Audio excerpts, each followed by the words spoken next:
Hello and thank you for visiting the Refund Connection Express training video.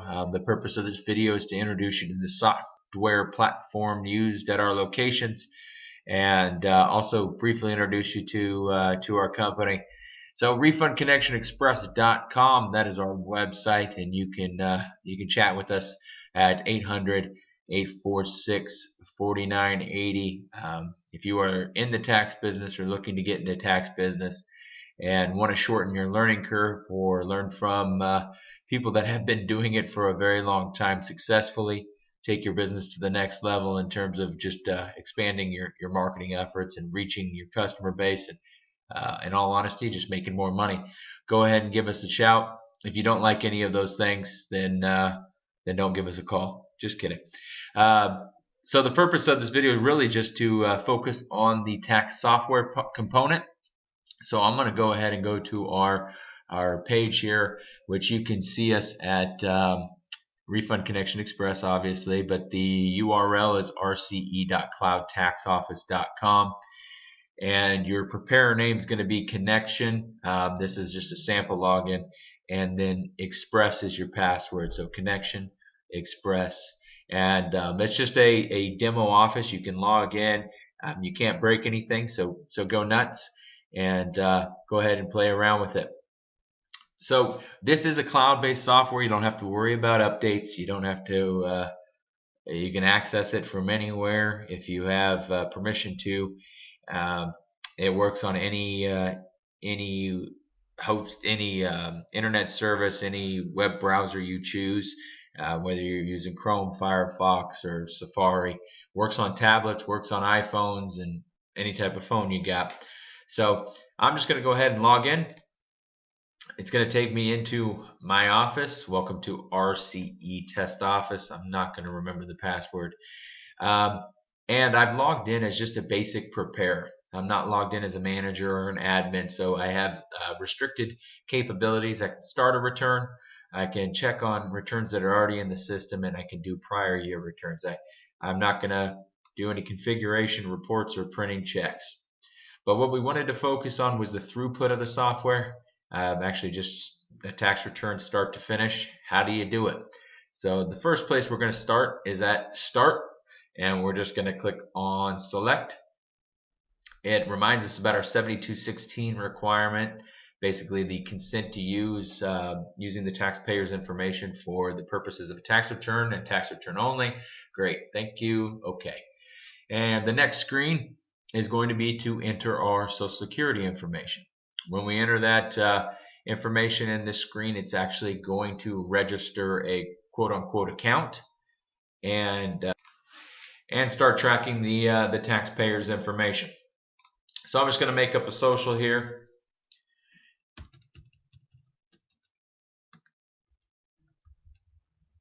And from here, I'm just going to click Continue, and it's going to create that. Couple of things to point out about the program. The program functions like we as Americans are accustomed to. It works from left to right, just like we read. So you start at basic information, it drops you down, filing status, personal information, dependents. Once we've completed that, it takes us to federal, it takes us to income, deductions, adjustments, miscellaneous.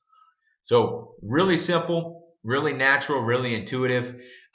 If you do happen to speak Spanish, which I don't, luckily the program does. So if you go here, you can do Si habla español. And from what I'm told, it's a pretty good translation here. I don't know, but I've been told it is. So we're going to go back to English.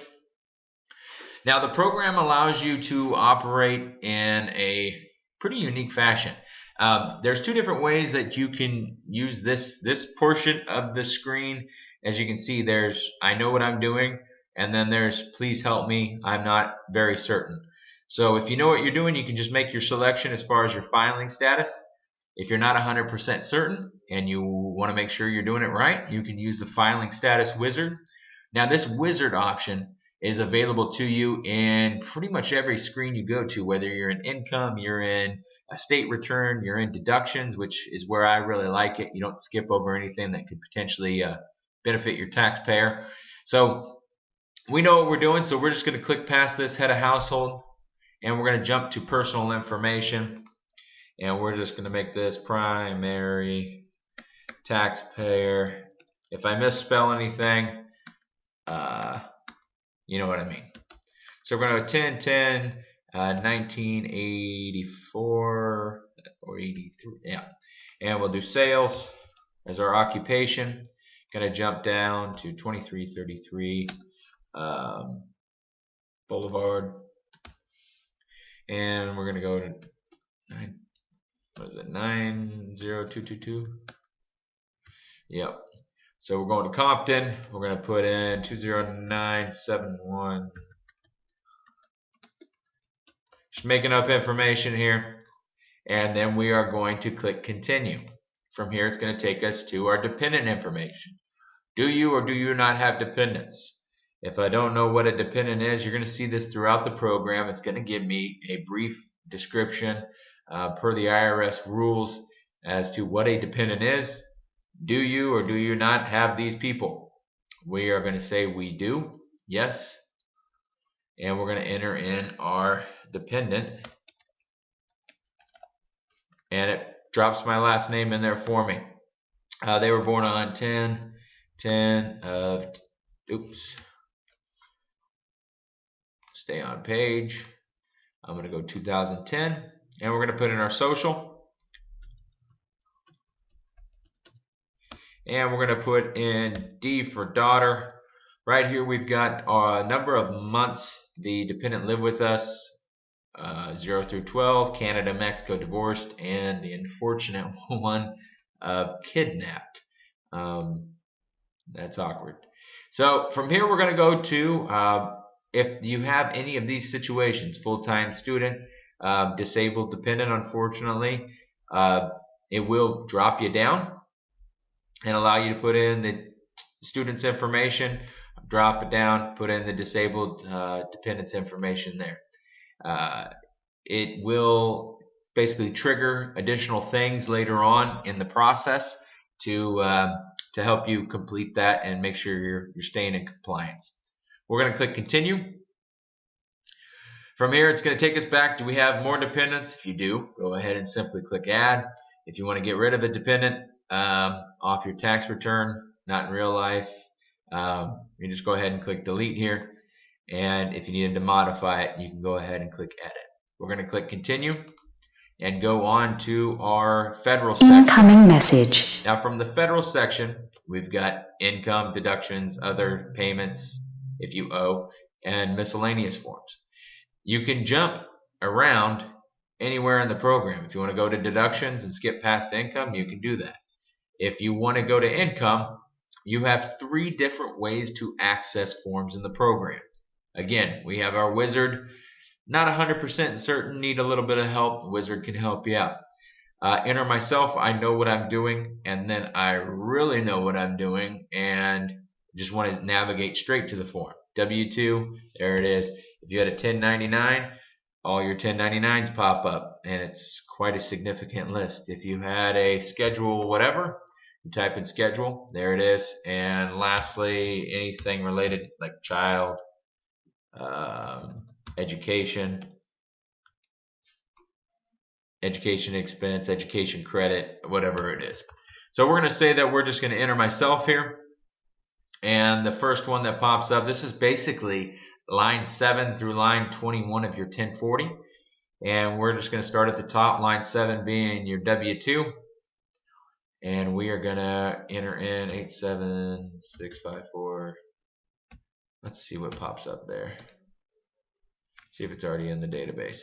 There is a dynamic database, meaning you enter at one time and it will keep the information in here and populate all of the information. And we normally won't have to do this, but the first time entering it in, if it's not already in the database, you will have to enter it in. We're going to say that we had $3,675 in withholding, state EIN, we had something like that. and we're going to pick California. And it pulls the wages over, and we had $780 in state income tax. Let's do some elected deferrals. Why not? And we're going to click continue. Our W-2 is done. Beautiful thing about the program, you're going to see, unless I screwed something up, which I did, and you're going to see just like that, it's not going to let you proceed without fixing any errors. So at the end of the thing, you're not going to have a big laundry list of items to clean up and wondering, all right, how do I fix this? It's going to help you. That was a perfect example. I meant to do that. So from here, if you add additional W-2s, you're going to click add, and it's going to add that information in. Over here on the right-hand side, you get to give the taxpayer the good information that, hey, we're already up to $6,400 in your refund. So, and we just started the process. From here, we're going to click continue. It's going to take us back to our income section. If you had a Schedule C, which we will do, we're going to go to profit and loss from a business, or again, you can come over here to the side and just start typing in Schedule C, and it's going to take you into the Schedule C. First section is business information, and we are just going to put in landscaper, and this landscaper plus is our business name. If you leave this EIN, employer ID blank, it assumes social right there. If you leave the address blank, it assumes the home address. So all you got to do, come down here and either put in a business code or a business description. I'm just going to put in lawn care and click continue. And as you can see, it lets me pass because that satisfies the IRS requirement. From here, 99.9% of the time, you don't need to select this section because it's already got the answers defaulted in appropriately. But I'll just show you. It's going to say that our business was done via cash. Our accounting method, we did cost as far as inventory, and we materially participated. So we're going to click continue. And we're going to go down to income. How much money did you make? We're going to go to gross receipts. You can put in notes if you would like to. And it attaches to this Schedule C section, note name, text for this section, and you'll see this list of notes over here on the left-hand side. If you needed to go and see what this note was relating to and what page you put it on, just double click and it'll take you right back there. So, nice function. Close. All right, gross receipts or sales. We're going to say that we made $3,500. Continue. We go back. We're going to go into our expenses here, general expenses, and we're going to say we had $350 in advertising, $350 in office expenses, $350 in supplies. Very simple. You're just going to enter it right in there. We'll click continue. Now what you'll notice is the car and truck expenses, very common. Depreciation. They've separated depreciation out from general expenses just because it's not done all the time, I guess is the best way to say it. It's not frequently used. Car and truck expenses is though, so we're going to go in here. We're going to go into depreciation and date placed in service 1/1 of 2012, right at the beginning of the year. We just bought a new truck for the business and we drove it 7,500 miles and we drove it 750 miles for commuting and other. Yeah, let's make it a little bigger. Let's get a big refund. You're going to attest that these things are there. You're going to check these 4 boxes. That you had a ledger or something going on that you could prove that this vehicle was used for the business. We're going to click continue. If you had another vehicle, you go ahead and click add. We're going to say we're done here and we're going to click continue. From here, I can go to my deductions. And I can use the deduction finder. Like I said, I really like this for the purpose of deductions because you're not going to miss anything. Do you have any deductions related to you and or your family? Child, dependent care, earned income credit, adoption expense.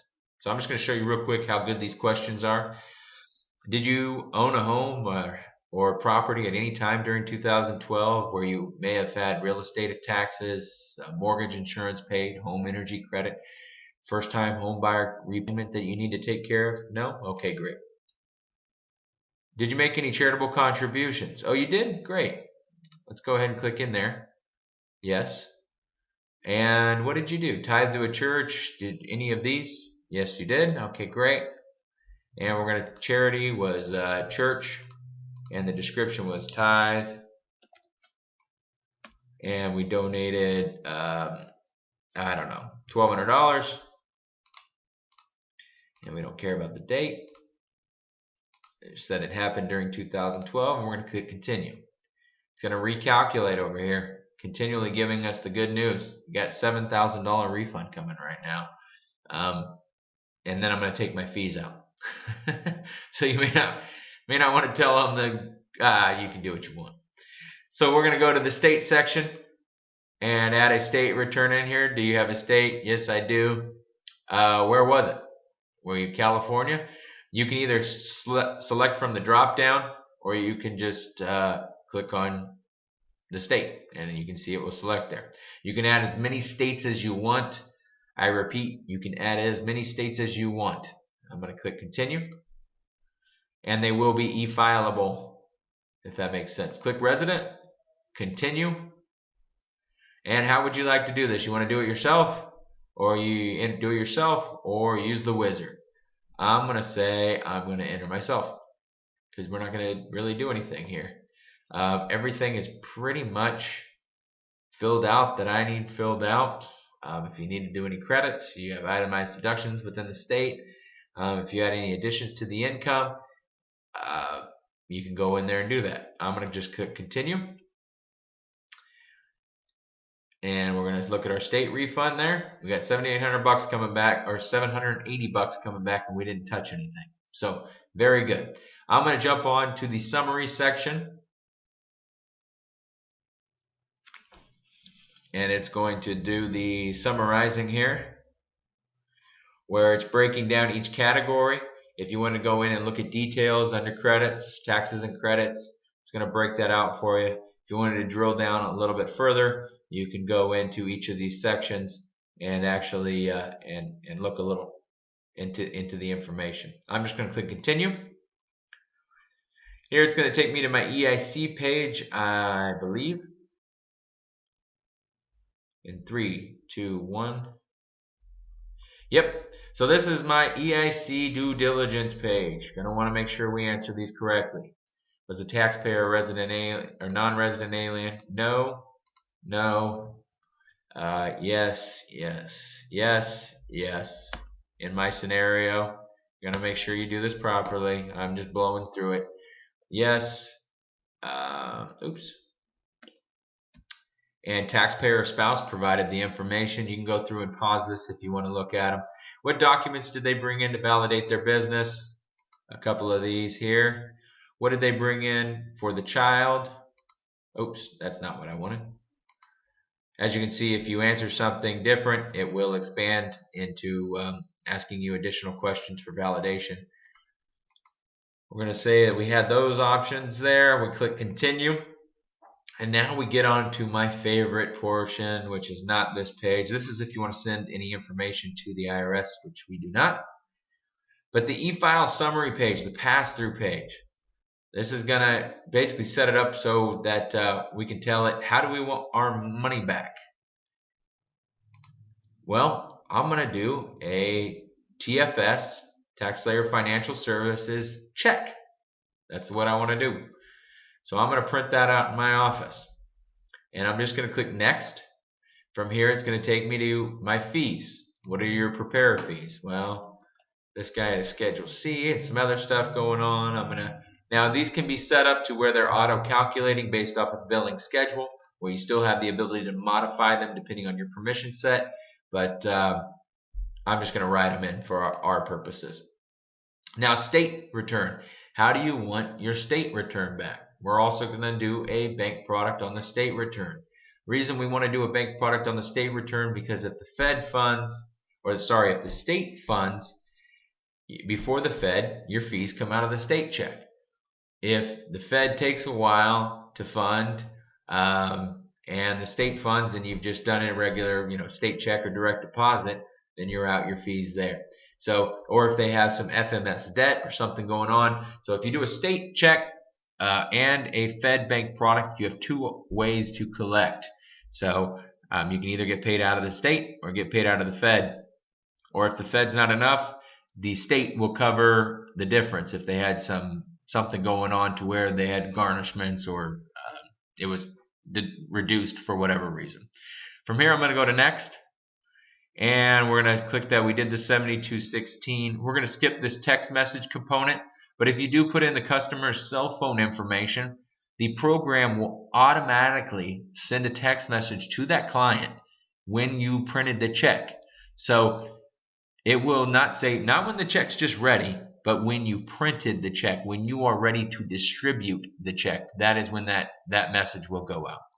The last section here is just the driver's license information or ID type. If you've got a foreigner or somebody's migrated to the U.S., you can use resident alien ID. So we're just going to do driver's license being the most common one here, and 10/10 of 2010 and 10/10 of 2017, and we do California, and we're just going to go ahead and click next.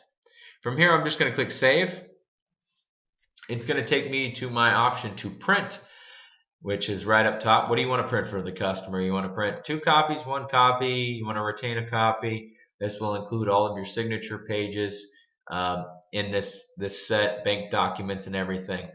So we're going to click the return is complete. That is what's going to let us know that the return is ready to be filed. You're going to see that it gives us our net check amount right here. Mr. and Mrs. Taxpayer, you are receiving $6,572 in the form of a check printed in my office that I will be more than happy to give you. There's my prep fees, bank fees, software fees, all that other stuff. Service Bureau fees not included in here, but that will be in here as well. And then from here, I'm going to click Save and Transmit. It's going to take that return, successfully submit it, and I will successfully receive a reject here in about 35 minutes, which will be listed in this client list. There's not much data in here. We got 2 tax returns. There's a very familiar name right there, and this return has not been completed. It's in progress. We didn't go all the way through the process, but this return is completed. When it rejects back, you will see that this status is rejected here, and you will be able to go in, check the client status, and in this client status window, it's going to tell you reject, why it was rejected, and post in all of the IRS information here for you to go in and resubmit that to make sure that it does get acknowledged and accepted. So that's really all that we wanted to cover in this video. How to log into the demo software. Again, rce.cloudtaxoffice.com. And then you're going to use connection for the username, express for the password, and have some fun in some tax software. And if you have the time and you want to grow your business, you can get a hold of us at 800-846-4980. We look forward to speaking with you. Thank you very much for taking the time to view the video, and we look forward to, again, speaking with you soon. Have a great night.